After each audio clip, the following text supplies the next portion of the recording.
koska tää on kyllä niin kiva polku. Niin kiva polku. Tossa oli äsken kuva, että miten pitää olla, eli vaativa lasku. Täällä kyykyssä. Ja sauvat taaksepäin sojottaen. Se on Markus tässä taas, morjesta. Viikko sitten tehdyn videon jälkeen on tullut sen verran kuittailua tuosta hangessa työntämisestä, että ei siellä mitään hankea ole, että nyt on pakko lähteä katsoa uudestaan.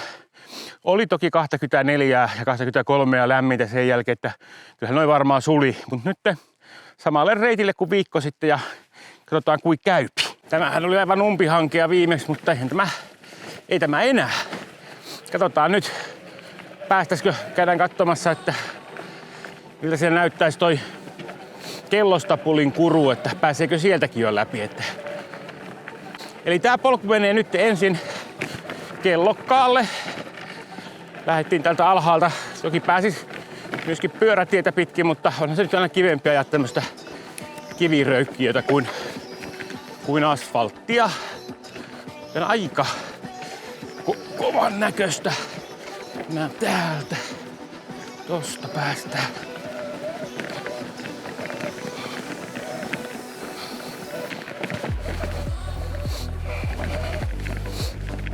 Joo, tälleen lievästi sanottuna kivinen polku. Mutta sitten tänne on kyllä lisätty tätä soraakin väliin. Että kuivahan tämä ei ole vieläkään, mutta ei tällä lunta enää ole.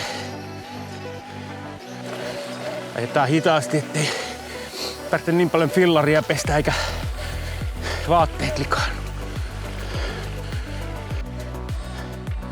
Joo. On täällä vielä vähän sen lunta jäljellä, mutta ei enää sillä lailla, että häirittis. Eli kyllä toukokuun puolellakin kannattaa tulla tänne Ylläkselle pyöräilemään, kunhan ei tule alkukuussa eikä puolessa välissä, vaan ihan kuun lopussa. Nythän taitaa, siis nyt on perjantai ja onkohan se nyt 26. päivä. Kello on jotain 9 jäljestä. Eli lähdin tämmöiselle niinku iltayöajelulle 2 syystä. Toinen on se, että täällä tuskin tulee nyt hirveästi väkeä vastaavaa ja alamäkeä vähän vauhdikkaammin. Ja toinen on se, että säätiedot lupas sinistä taivasta ja auringon paistetta ja minähän siihen uskoin. Tässä kohtaa mä viimeksi arvoin, että menisikö pyörätielle, olisi kannattanut mennä, mutta nyt ei selkeästikään enää kannata. Ja tossa on sitten se oja, missä oli aika paljon vettä silloin viimeksi. Silloin ei tehnyt mieli ajaa pohjilta. Katsotaan nyt, miltä nyt vaikuttaa.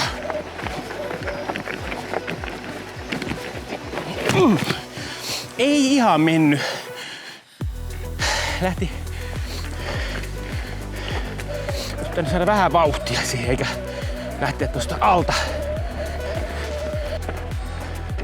Voi kyllä, tämä tuntuu nyt helpolta. Viimeksi meni ainakin puoli tuntia tähän saakka tuolta alhaalta työntäen hangessa. Nythän tää joku rullailla vain. Eli tultiin jo Kellokkaalle.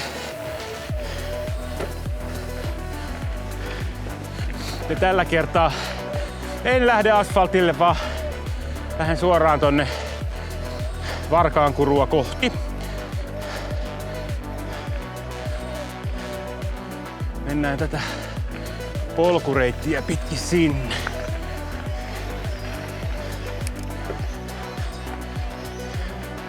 Tossa lukee Varkaankurun luontopolku vasemmalle, mutta älkää kääntykö sinne. Pyörät ei saa ajaa sitä, vaan mennään täältä Kellokkaan vierestä ohi. Vielä tommosia laajahkoja läikkiä tuolla tunturin rinteessä on lunta, mutta täällä ei enää sillai kauheasti. No niin. Tässä on vähän semmonen, että Tulee vähän tulee mutka ja sitten tulee heti mutkan jälkeen jyrkkää ylämäkeä. Mutta eiköhän me siitä ylös päästä.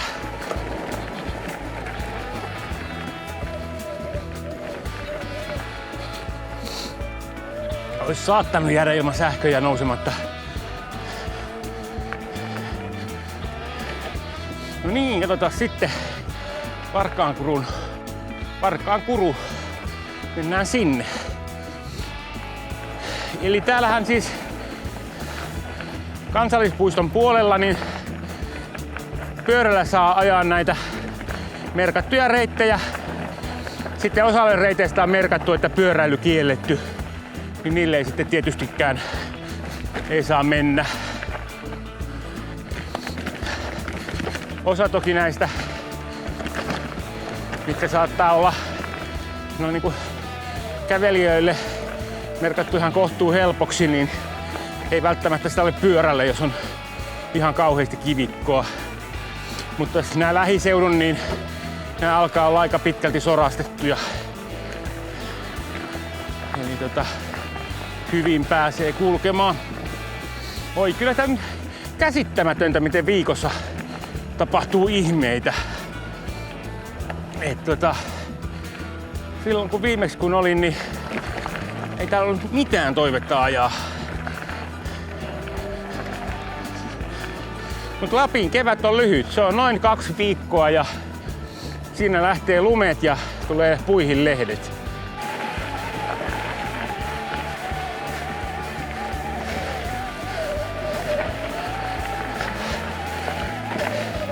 Sora on lähtenyt vähän liikkeelle.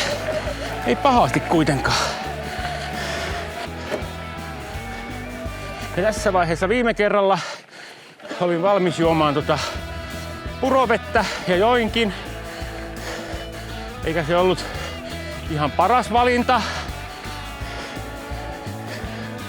Se kuollut ahma todennäköisesti oli siellä ylävirrassa. Nyt tullaan Varkaankuruun. Varkaankuruhan alkaa tuolta tuntureiden tai tunturihuippujen välissä tuolta ylhäältä ja jatkuu sitten tonne Kesänkijärvelle, minne olisi tarkoitus toivon mukaan tänään myös päästä. Eli tässä menee Varkaankurun puro ja jonkun ajan päästä, jos kaikki menee ok, niin nähdään puron alapää. Tässä on Varkaankurun kota, Metsähallituksen ylläpitämä.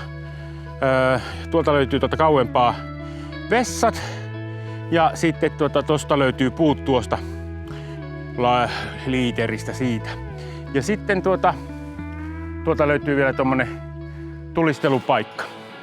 Reitti, mikä lähtee tästä ylöspäin, niin tää menee tonne Kellostapulin ja Ylläksen keskisen laajan väliin, eli Kellostapulin kuruun. Ja siellä on semmonen niinku yhteen suuntaan mentävä, tai siis ei sitä ole merkattu yhteen suuntaan, mutta ei siinä vastaankaan voi ajella. Et pitää sitten toisen pysähtyä reitti, mutta mennään katsoa, josko sieltä olisi jo lumet poissa. Siellä olikin jotkut tulistelemassa kodassa. Varmaan ihmettelee, että miksi siellä joku höpisee ulkona. Tässä tää alkuun on tämmönen semijyrkkä tää. Sitten tää tästä pikkuhiljaa niinku tasaantuu. Olen mä tästä ajanut sähköttömälläkin, mutta silloin pitää ajaa vielä vähän hitaammin. Tai riippuu ajajasta toki.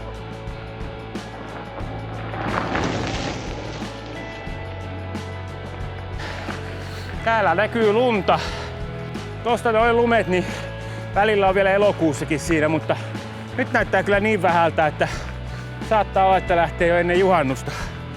Nyt tullaan sitten tonne Kellostapulin kuruun.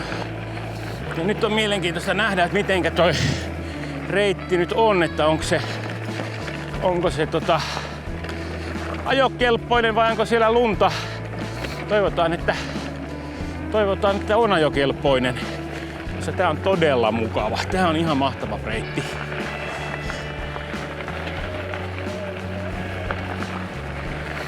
Silloin vähän jännitti, kun ajelin tätä tuolla Johanna hybridillä, kun piti varoa, ettei ettei se nyt kolahda jonnekin ja hajoa, mutta Fätillä tätä on mukava mennä. Kunnes... Voi perhana. No niin, no. Vielä löytyi työnnettävää. Mutta mä aion tämän mennä, koska tuolla tämän jälkeen on kyllä kiva lasku. Niin.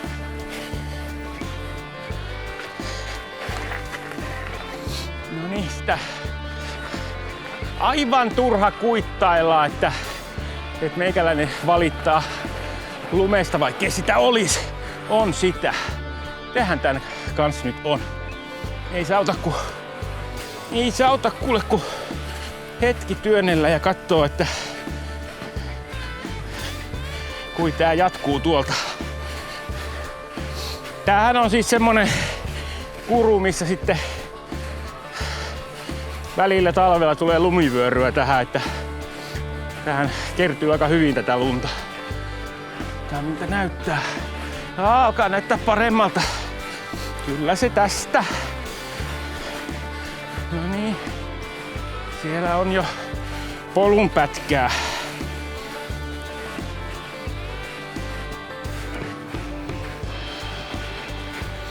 No niin. Kohta päästään taas ajamaan. Oho. Mitenhän tää on tullut tää polku noin kuin oikeesti tähän. Yes. Joo, eli tää on nyt sitten Kellostapulin kuru. Ja tähän on tehty, mä en ole ihan varma kuinka monta vuotta sitten, ei montaa, ehkä 2 vuotta sitten tämmönen pyöräreitti. Ja ihan on niin kuin pyöräilijät olleet tässä asialla, meillä on kyllä todella mukava ajettava ja erittäin hyvin suunniteltu tämmönen kiemurteleva pätkä. Eli näette tämän tästä kohta. Sitten kun lähdetään Kellostapulin kurua alaspäin. No se oli tosissaan pieni pätkä lunta ja nyt toivotaan, että lunta ei enää loppupätkällä olisi. Koska tää on kyllä niin kiva polku. Niin kiva polku. Pääsin nyt itse asiassa ensimmäistä kertaa taidan päästä ajamaan tätä tällä omalla Fätillä. Että tähän saakka on ollut aina jollakin lainafätillä tai sitten jollakin. Jaha. Sitten taas vähän matkaa työnnetään. Ei viitti tässä lumessa ajaa, kun ei tiedä yhtään, että miten se upottaa. Ei yllättävän hyvin kantaa. Se on aika hyvin pakkautunut toi. Eli noita lumia on sen verran paksusti, että tuskin nyt viikkoon kokonaan katoavat, mutta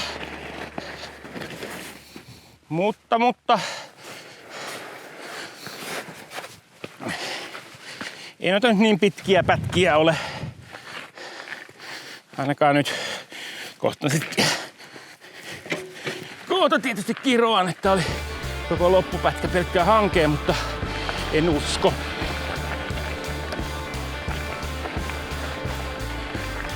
Siellä on taas sitten lunta vähän vastassa. Sen verran oppinut nyt näistä loskasta, että en aja näissä, varsinkaan kun tiedän, että sitten kivikkoa on siinä ihan heti alla, koska niistä voi tipahtaa kyllä aika ikävästi, jos se lähtee menee niin kuin nytkin meinaa lähteä noin. Ja sitten jatkamme matkaa.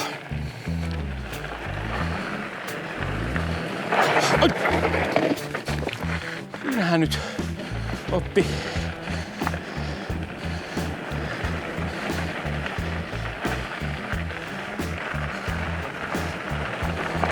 Nyt näyttää siltä, että lumet taisi loppua siihen.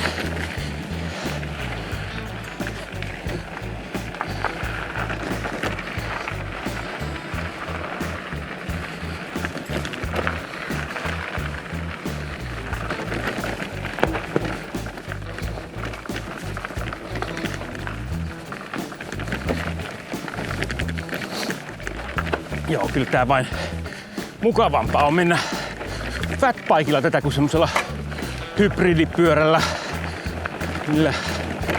millä Johanna ajaa, jolla kyllä olen mennyt tämä, mutta silloin piti niin kauheasti varoa. Mutta tällä voi vähän enempi rymistellä. Noin.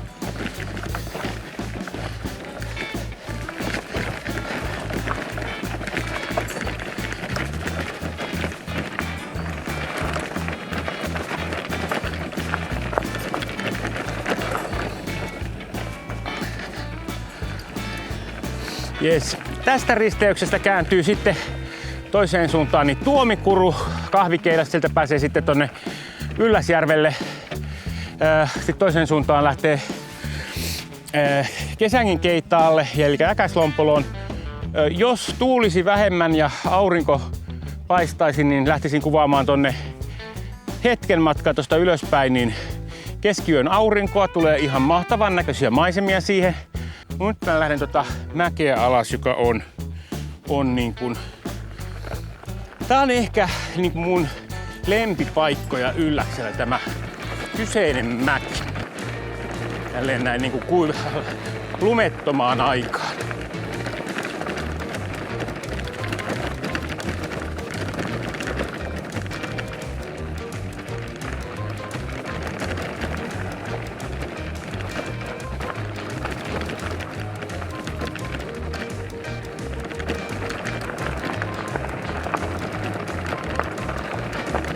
Tänhän mä kävin silloin, ei kun valehtelin, että mä ois mennyt kurua niin kuin tällä pyörällä. Kyllähän mä kiersin tämän lenkin silloin alkutalvesta.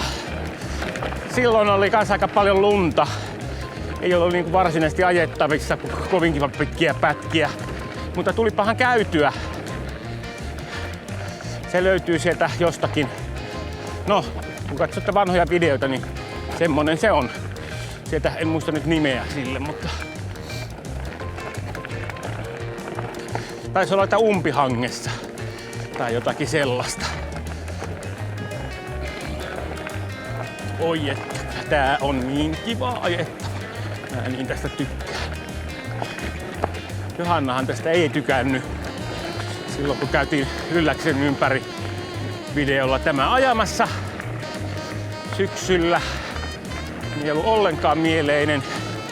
Nyt sitten tossa oli äsken kuvaa, että miten pitää olla, eli vaativa lasku täällä kyykyssä ja sauvat taaksepäin sojottaen. Eli tässä talvella menee tällä polulla, niin menee latu. Ja on tää kyllä ehkä suksilla ajaessani melko vaativa. Tai miten niillä hiihtäisi hidasta, slow down, tuskin. Ai niin, se oli kun on tälle mutkaa, niin sitten kannattaa suksilla hidastaa. Kyllä kannattaa näköjään hidastaa fillarillakin vähän. Niin, ja sitten mennään taas.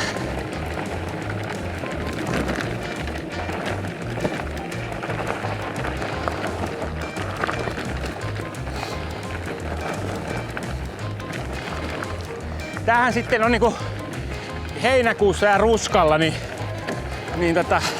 tästä tulee ihan hirvittävästi kävelijää vastaan tällä polulla. Eli jos tätä meinaa tälleen vähän vauhdikkaammin ajella, niin kannattaa ajella tälleen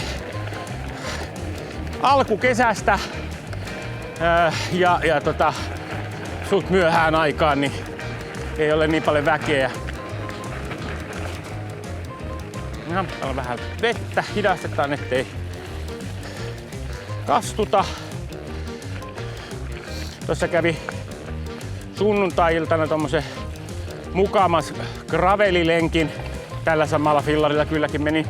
Mutta siis lähdin tuommoista soratietä ja sitten päädyin kelkkareiteille, jotka oli ihan hippasen märkiä. Mutta löysin oikein mukavan lenkin. Jollakin videolla aion sen näyttää, kun mennään sitten. Se on, saattaa olla semmonen, johon voisi ehkä onnistua houkuttelemaan Johannan matkaan, koska siellä ei ole tämmöistä kivikkoa ollut käytännössä ollenkaan. Että se on niinku lähinnä pelkkää hiekkatietä tai kapeaa hiekkapolkua.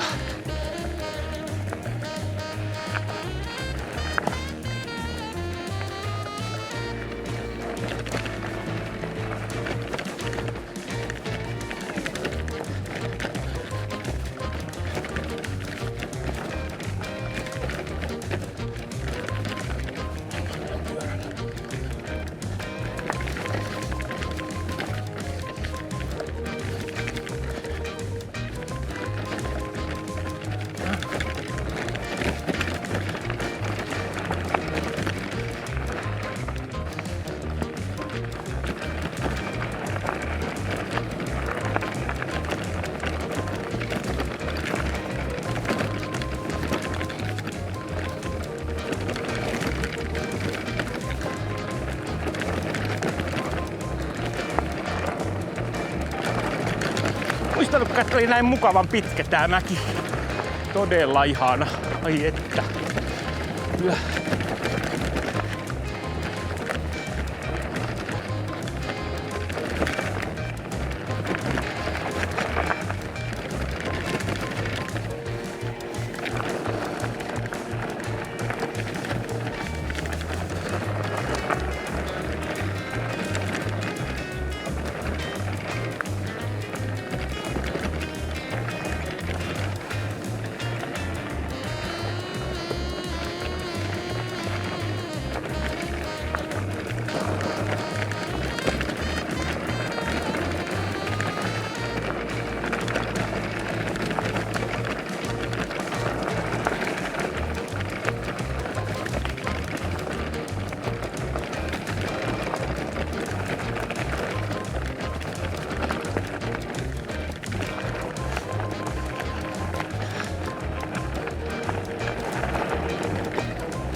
Vettä, vähän hidastetaan.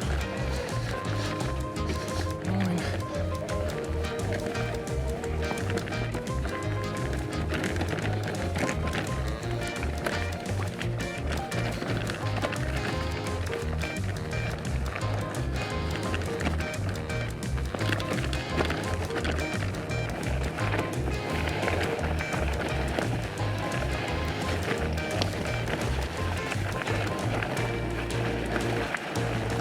Noniin.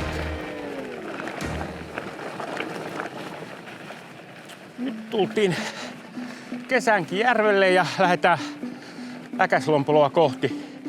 Tuossa oli muuten mäen päällä oli kyltteet Äkäslompolo 6 ja nyt on Äkäslompolo 3. Se saattaa olla 3 kilometrin mäki toi. Kannattaa ehdottomasti käydä polkemassa tommosella manuaalifillarilla ylös se mäki siitä. Tosta no se on varmasti mukava. Ja tää on sitten tämmönen toinen näistä mun lempparipätkistä, koska tää on sitten taas tämmönen melko tasasta lievää kumpuilua mutkitteleva polku, jolla tähän aikaan vuodesta ei tule ketään vastaan. Ai niin, onks tällä videolla meillä on vielä muistanut kehua, että Brooksin satulaa on kyllä ihan järjettömän hyvä.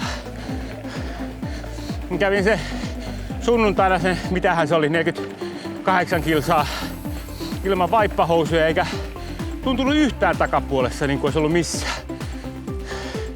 Tää on silleen niinku vähän niin kuin sohvalle istus, kun istahtaa tähän nahkasatulalle. Tätä pätkäähän tuli silloin alkutalvesta ajettua aika paljon, koska tää oli silleen kivasti tamppaantunut tässä niin paljon kävelijää. Ja sitten toista puolta pääsi tuolta ympäri, mutta sitten kun tuli enemmän lunta ja ladut, niin sitä tänne ei ollut oikein järkeä tulla, koska tämähän ei sitten niinku johda mihinkään silloin. No niin, ja nyt sitten tulemme tänne uudelleen sinne Varkaankurun purolle, jonka yli ajoimme siltaa pitkin tuolla toiseen suuntaan.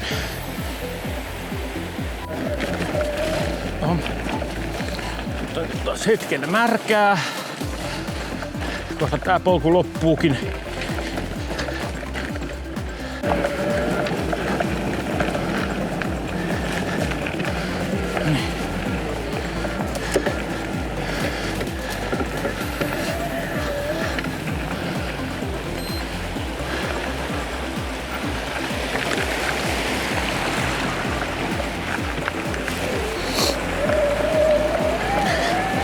No niin, nyt on lenkki kierretty. No niin, siellähän enimmäkseen ei ollut lunta. Vähän oli kuitenkin, mutta ei häiritsevästi. Eli aivan hyvin pystyy kiertämään tuon lenkin. Tää lenkki mun piti kiertää silloin viikko sitten. En kiertänyt. Nyt kiersin ja hyvä meininki. Seuraavalla videolla taas jotain muuta. Jossakin, nyt mennään kesäkuun alkaa, niin aletaan vetää näitä mettäreittejä Ylläksellä. Aika paljon löytyy erilaista, niin löytyy sekä tätä merkattua reittiä, että sitten löytyy tuolla kansallispuiston ulkopuolella muuta polkua, missä on mukava päristellä pillarilla eteenpäin. Morjesta!